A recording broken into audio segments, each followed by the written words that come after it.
Assalamualaikum warahmatullahi wabarakatuh. Hamdan wa syukranillah dan wassalamu ala Rasulillah. Bersyukur kepada Allah yang mana telah Allah berikan nikmat-nikmat Islam, nikmat kesehatan yang jasmani maupun rohani sehingga kita dapat melakukan aktivitas seperti biasa. Dan tidak lupa pula salawat beriringan salam kita tersebarkan kepada Tuhan Allah Nabi besar Muhammad sallallahu alaihi wasallam yang telah membawa kita dari zaman kegelapan, zaman kebodohan hingga zaman terang benderang dan zaman yang penuh dengan keilmuan pada ini. Langsung saja di sini saya ingin menjelaskan sedikit tentang metode pembelajaran IOC atau Insert Outside Circle. Metode ini ialah model pembelajaran dengan sistem dua lingkaran. Yang pertama lingkaran kecil dan yang kedua lingkaran besar. Nah, yang dimana siswa saling membagikan informasi pada saat yang bersamaan dengan pasangan yang berbeda dengan singkat dan teratur. Nah, contohnya adalah separuh dari jumlah siswa membentuk lingkaran kecil menghadap keluar, separuhnya lagi membentuk lingkaran yang besar menghadap ke dalam. Siswa yang berhadapan berbagi informasi secara bersamaan. Siswa yang berada di luar lingkaran luar berputar kemudian berbagi informasi pada teman yang baru di depannya, dan begitu juga seterusnya. Dan selanjutnya langkah-langkah model pembelajaran IOC. Menurut Spencer Kagan, ada 5 langkah utama dalam penerapan model IOC ini. Di antaranya yang pertama, separuh kelas berdiri membentuk lingkaran kecil dan menghadap keluar. Yang kedua, separuh kelas lainnya membentuk lingkaran di luar lingkaran pertama atau membentuk lingkaran besar di luar lingkaran pertama dan menghadap ke dalam. Yang ketiga, kemudian dua siswa yang berpasangan dari lingkaran kecil dan lingkaran besar berbagi informasi. Penukaran informasi bisa dilakukan oleh semua pasangan dalam waktu yang bersamaan.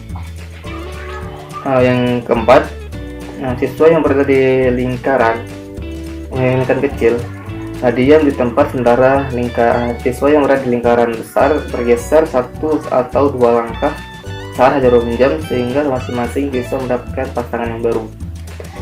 Yang terakhir, yang kelima, giliran siswa yang berada di lingkaran besar yang membagi informasi, dan demikian pula seterusnya. Adapun kelebihan dan kekurangan model pembelajaran IOC. Kelebihan model IOC ini ialah siswa akan mudah mendapatkan informasi yang berbeda-beda dan beragam dalam waktu yang bersamaan. Yang kekurangannya ialah model ini membutuhkan ruang kelas yang besar, butuh lama, dan sehingga membuat siswa menjadi tidak berkonsentrasi dan takut disalahgunakan untuk bergurau atau bermain-main. Baik, agar lebih jelas, mari kita simak video berikut ini. Marilah kita membaca doa bersama-sama. A'udzu billahi minasy syaithanir rajim. Bismillahirrahmanirrahim. Alhamdulillahi rabbil alamin. Ar-Rahmanir Rahim. Maliki yaumiddin. Iyyaka na'budu wa iyyaka nasta'in. Ihdinas siratal mustaqim. Siratal ladzina an'amta 'alaihim ghairil maghdubi 'alaihim waladdallin. Amin. Bismillahirrahmanirrahim. Rabbi israh li sadri wa yassir li amri wahlul 'uqdatam min lisani yafqahu qawli.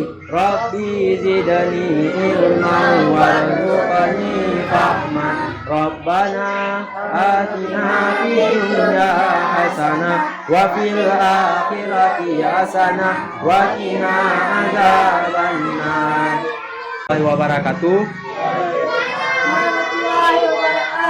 Jadi pada hari yang berbahagia ini Bapak ingin menjelaskan masalah iman kepada kitab-kitab Allah. Jadi Bapak ingin bertanya, iman kepada kitab-kitab Allah itu rukun iman yang keberapa? Jadi iman kepada kitab-kitab Allah itu adalah merupakan rukun iman yang ketiga. Yang arti dari kata kitab secara bahasa itu tulisan atau yang ditulis. Sedangkan menurut istilah adalah kitab itu merupakan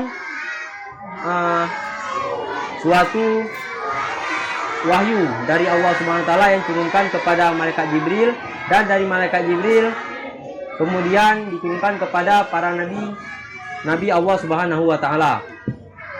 Kitab-kitab Allah yang diturunkan kepada malaikat Jibril dan kemudian diturunkan kepada nabi ada 4. Yang pertama ada kitab Taurat. Kitab Taurat diturunkan kepada Nabi Musa alaihissalam. Yang kedua kitab Zabur. Kitab Zabur diturunkan kepada Nabi Daud alaihissalam.